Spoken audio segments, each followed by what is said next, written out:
मानसी, अरे ओ मानसी, अरे कहाँ मर गई? कामिनी कड़कती आवाज में बोली तो घबराई हुई मानसी दौड़कर आंगन में आई। क्या हुआ चाची? चाची की बच्ची, सुबह के 8 बज रहे हैं और अब तक तुझसे नाश्ता नहीं बना? कामिनी दांत पीसते हुए बोली। पर चाची, आपने ही तो कल कहा था कि सुबह सुबह सारे कपड़े धो देना। मैं तो कपड़े ही धो रही थी। अच्छा, तो पूरे दिन कपड़े ही धोने का इरादा है क्या? जल्दी जल्दी हाथ चलाने चाहिए थे ना। मेरी रूपा कॉलेज के लिए तैयार खड़ी है, वो खाली पेट जाएगी क्या?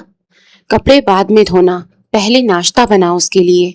अगर 5 मिनट में मेज पर नाश्ता नहीं लगा तो आज तेरा भी उपवास रहेगा, याद रखना। चाची कामिनी की इस कड़वी और चुभती हुई आवाज ने घर की रोजमर्रा की सुबह का ऐलान कर दिया। मानसी ने बिना कोई सवाल किए हाथ धोए और सीधे रसोई की तरफ भागी। 24 साल की मानसी रसोई में एक ही समय में गैस पर चाय उबाल रही थी और दूसरी तरफ जल्दी जल्दी सब्जी को छोंक लगाकर रोटियां सेक रही थी। बाहर आंगन में कामिनी अब भी गुस्से से लाल चेहरा किए खड़ी थी। कुछ ही दूरी पर खाट पर बैठी दादी अम्मा ये सब देख रही थी। कामिनी की इस तानाशाही को देखकर दादी से रहा नहीं गया। उन्होंने अपनी माला फेरते हुए बेहद धीमी आवाज में बुदबुदाया। अभी सूरज पूरी तरह निकला भी नहीं और इस कलजुगी औरत का तांडव शुरू हो गया। कल भी बेचारी मानसी को सारे काम करके रात के 12 बजे सोने की फुर्सत मिली थी और अब सुबह से फिर चक्की की तरह पिस रही है। हे भगवान, इस अनाथ बच्ची पर कब तरस खाएगा। दादी की आवाज भले ही धीमी थी, लेकिन कामिनी के कान बहुत तेज थे। वो तुरंत पलटी और दादी को तिरछी नजरों से घूरते हुए फुफकारी। अम्मा, कुछ कहा क्या तुमने? जरा जोर से बोलो, मुझे भी तो सुनाई देना चाहिए। उसकी आवाज में इतना व्यंग्य था कि दादी ने आगे कुछ कहने की हिम्मत नहीं की और चुपचाप माला जपने लगी। उसी समय कामिनी की बेटी रूपा सज धज कर होठों पर महंगी लिपस्टिक लगाए और बालों को संवारते हुए रसोई के दरवाजे पर आकर खड़ी हो गई। उसने नाक भौं सिकोड़ते हुए कहा, मम्मी, मानसी को बोलो जल्दी करे, मुझे देर हो रही है। कल भी उसकी वजह से मैं 5 मिनट देरी से कॉलेज पहुंची थी। मानसी ने बिना पलकें उठाए थकी आवाज में कहा, बस 2 मिनट रूपा। तभी हाथ में तौलिया लिए चाचा सोमेश वहां आए। मानसी को घबराहट में जल्दी जल्दी काम करते देख उनका कलेजा मुंह को आ गया। वे गुस्से से बोले, कामिनी, सुबह हुई नहीं कि तूने इस बेचारी बच्ची का खून पीना शुरू कर दिया। कभी खुद भी रसोई में कदम रख लिया करो। मानसी बीमार है, रात को भी उसे बुखार था। और रूपा तुम, क्या तुम एक दिन अपना नाश्ता खुद नहीं बना सकती? कामिनी ने हाथ नचाते हुए पलटवार किया। वाह जी वाह, बड़े लाड उमड़ रहे हैं अपनी भतीजी पर। मैं इसका खून पी रही हूँ या ये हमारा खून चूस रही है? इसके मरे हुए माँ बाप आखिर छोड़कर ही क्या गए थे?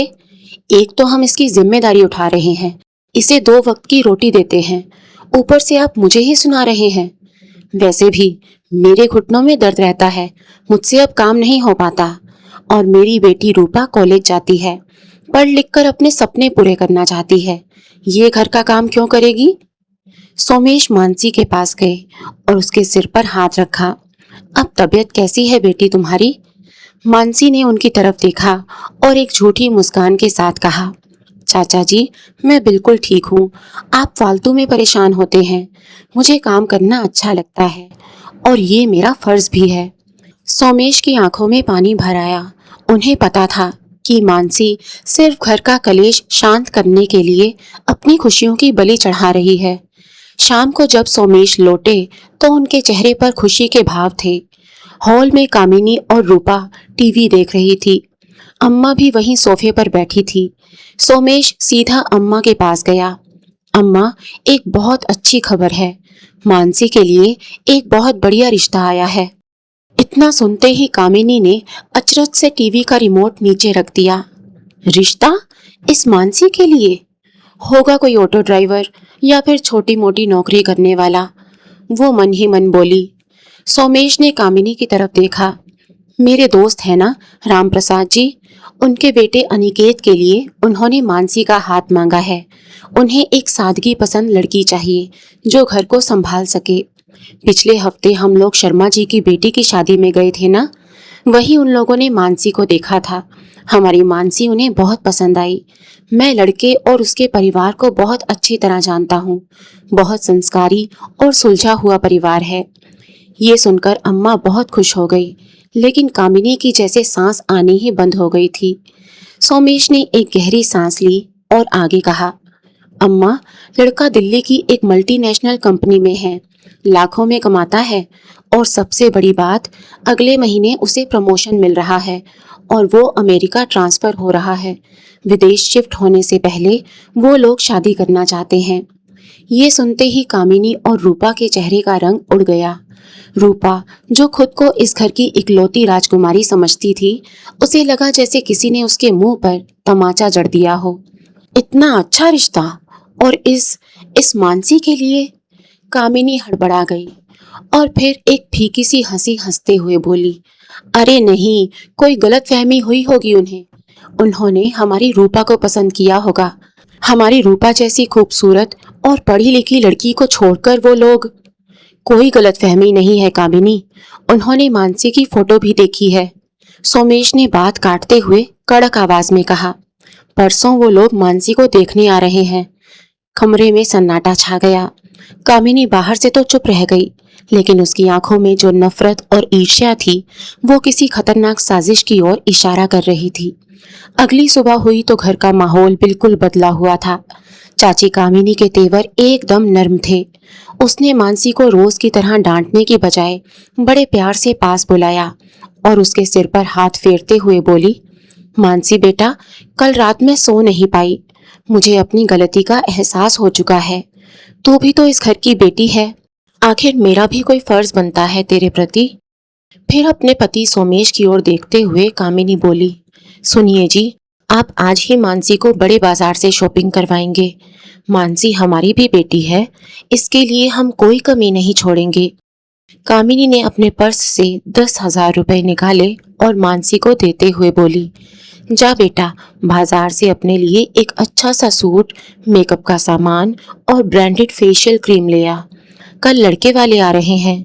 मेरी मानसी किसी से कम नहीं लगनी चाहिए। मानसी हैरान थी। उसकी आंखों में यकीन और अविश्वास की जंग चल रही थी।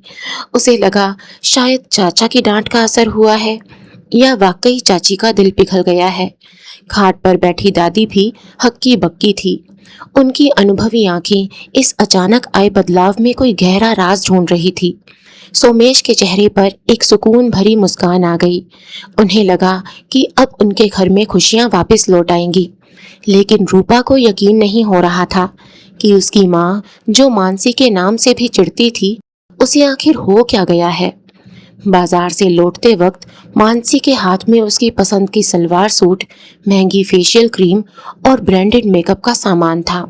सोमेश ने उसकी पसंद का सब कुछ उसे दिलाया था। घर पहुंचकर मानसी ने सामान अपने कमरे में रखा और रसोई में सबके लिए खाना पकाने चली गई। कामिनी को इसी पल का इंतजार था। वो दबे पांव मानसी के कमरे में पहुंची। कामिनी के हाथ में कोई केमिकल था जो त्वचा के संपर्क में आते ही उसे बुरी तरह झुलसा सकता था। उसने चुपचाप क्रीम की डिब्बी खोली और उसमें केमिकल को डाल दिया। क्रीम को अच्छे से मिलाकर उसने डिब्बी वापस वहीं रख दी। कामिनी के चेहरे पर एक शैतानी मुस्कान थी। अब कल जब मानसी इसे लगाएगी तो उसके चेहरे का वो हाल होगा कि अमेरिका वाला लड़का तो क्या, मोहल्ले का कुत्ता भी इसे नहीं देखेगा। इधर रूपा, जो मानसी के नए सामान को देख देख कर जल रही थी, उसने ये सब देख लिया। उसे लगा कि माँ ने मानसी को बाजार भेजकर कोई बहुत ही खास और कीमती क्रीम मंगवाई है, जिससे मानसी रातों रात परी बन जाएगी।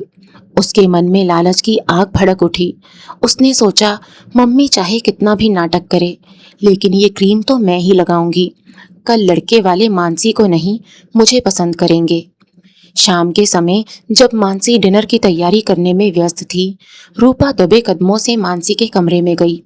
उसने मेज पर रखी उस क्रीम की डिब्बी को उठाया और बिना कुछ सोचे समझे अपने पूरे चेहरे और गर्दन पर उसकी एक मोटी परत लगा ली और मसाज करने लगी। वो आईने के सामने खड़ी होकर मुस्कुराई और सोचने लगी, कल जब अनिकेत आएगा तो मानसी को नहीं, सिर्फ मुझे देखेगा। लेकिन अभी 1 मिनट भी नहीं बीता था कि रूपा को ऐसे लगा जैसे किसी ने हजारों जलती हुई सुइयां एक साथ उसके चेहरे में चुभो दी हों। मम्मी बचाओ, मेरा चेहरा जल रहा है, कोई बचाओ। रूपा की रूह कंपा देने वाली चीख पूरे घर में गूंज उठी। कामिनी, सोमेश, मानसी और दादी अम्मा सब रूपा के कमरे की तरफ भागे। कमरे का नजारा देखकर सबके होश उड़ गए। रूपा फर्श पर तड़प रही थी। उसका चेहरा लाल बैंगनी पड़ चुका था। मेज पर वही क्रीम की डिब्बी खुली पड़ी थी। कामिनी ने जब वो डिब्बी देखी तो उसकी आंखों के आगे अंधेरा छा गया। वो पागलों की तरह चीखने लगी, नहीं रूपा, ये तूने क्या किया? ये तेरे लिए नहीं थी, मैंने इसमें केमिकल मिलाया था, ये तो उस मानसी के लिए थी। पूरे घर में सन्नाटा छा गया। सोमेश ने अपनी पत्नी की तरफ देखा। उनकी नजरों में अब सिर्फ घृणा और नफरत थी। उन्होंने कामिनी को एक जोरदार तमाचा जड़ा और चिल्लाए, राक्षसी, अपनी ही बेटी का जीवन बर्बाद कर दिया तूने। दादी ने कांपते हाथों से मानसी को गले लगा लिया। मानसी हक्की बक्की खड़ी थी। जल्दी से रूपा को अस्पताल ले जाया गया। अस्पताल के गलियारे में सन्नाटा पसरा था, जिसे रह रहकर कामिनी की सिसकियां तोड़ रही थी। सोमेश और मानसी बाहर खड़े थे। थोड़ी देर बाद डॉक्टर बाहर आए। उनके चेहरे पर एक गंभीर शिकन थी। सोमेश ने घबराकर पूछा, डॉक्टर साहब, मेरी बेटी कैसी है? वो ठीक तो हो जाएगी ना? डॉक्टर ने गहरी सांस ली और कहा, सोमेश जी, इन्फेक्शन रुक गया है और घाव भी धीरे धीरे दवाओं से भर जाएंगे। लेकिन डॉक्टर एक पल के लिए रुके और फिर बोले, लेकिन आपकी बेटी का चेहरा वो पहले जैसा नहीं रहेगा। केमिकल ने त्वचा की गहराई तक असर किया है, इसलिए कुछ दाग हमेशा के लिए रह सकते हैं। ये सुनते ही कामिनी जैसे वहीं जमीन पर ढह गई। उसने अपनी छाती पीटनी शुरू कर दी। उसे अपनी साजिश, अपनी नफरत और मानसी के प्रति किए गए हर जुल्म की याद आने लगी। वो मानसी के पैरों में गिर पड़ी और रोते हुए बोली, मानसी, मुझे माफ कर दे बेटा। मैंने मैंने गड्ढा तेरे लिए खोदा था, पर मेरी अपनी बेटी उसमें गिर गई। मैं नफरत में इतनी अंधी हो गई थी कि भूल गई ऊपर वाले की लाठी में आवाज नहीं होती, पर चोट बहुत गहरी होती है। मैं बहुत बुरी हूँ मानसी, मुझे माफ कर दे। मानसी ने अपनी चाची को संभाला। उसकी आंखों में नफरत नहीं, अपनी चाची के लिए तरस था। दोपहर होते होते वे लोग घर लौटे। रूपा ने खुद को कमरे में बंद कर लिया था। उसने आईना तक देखने से मना कर दिया। उसका घमंड चूर चूर हो चुका था। उसी दोपहर अनिकेत अपने माता पिता के साथ घर आया। घर में कोई सजावट नहीं थी, बस एक अजीब सी खामोशी थी। रूपा कमरे से बाहर नहीं आई। सोमेश ने भारी मन से अनिकेत के पिता को बताया कि रूपा की तबीयत ठीक नहीं है। उसी समय मानसी चाय लेकर आई।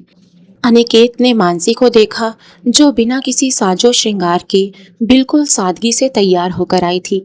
अनिकेत और उसके घर वालों को मानसी बेहद पसंद आई, लेकिन अनिकेत ने सादगी से शादी करने की बात कही। एक हफ्ते बाद बहुत ही साधारण तरीके से मानसी और अनिकेत की शादी करवा दी गई। कोई शोर शराबा नहीं हुआ, बस कुछ गिने चुने लोग आए थे। विदाई की घड़ी आई तो मानसी का मन भारी था। वो रूपा के बंद कमरे के पास गई। उसने दरवाजे पर सर रखकर बहुत धीमी आवाज में कहा, रूपा, मैं जा रही हूँ। अपने माँ बाप और बहन की कमी मुझे कभी महसूस नहीं हुई, क्योंकि आप सब मेरे साथ थे। तुम अपना ख्याल रखना। अंदर से कोई जवाब नहीं आया, बस रूपा के सिसकने की आवाज सुनाई दी। मानसी ने पलटकर कामिनी चाची की तरफ देखा, जिसका सर शर्मिंदगी से झुका हुआ था। दादी अम्मा ने मानसी के गले लगकर उसे ढेरों आशीर्वाद दिए। सोमेश ने कांपते हाथों से अपनी भतीजी को विदा किया। जैसे ही गाड़ी आगे बढ़ी, मानसी ने खिड़की से उस घर को देखा। पीछे छूट रहा था उसका दर्द भरा बचपन, और सामने था अनिकेत के साथ एक नया खुशियों भरा जीवन। दोस्तों, वक्त का न्याय भी अजीब होता है। किसी को सब कुछ देकर भी अधूरा छोड़ देता है, और किसी से सब कुछ छीन कर भी उसे मुकम्मल कर देता है। मानसी अपने हक की खुशियां लेकर एक नए सफर पर निकल गई और कामिनी अपनी ही नफरत की राख समेटती रह गई। तो दोस्तों, आपको ये कहानी कैसी लगी? कमेंट करके ज़रूर बताइए। कहानी पसंद आई हो तो वीडियो को लाइक करें, चैनल को सब्सक्राइब करें। कहानी को अंत तक सुनने के लिए आपका बहुत बहुत शुक्रिया।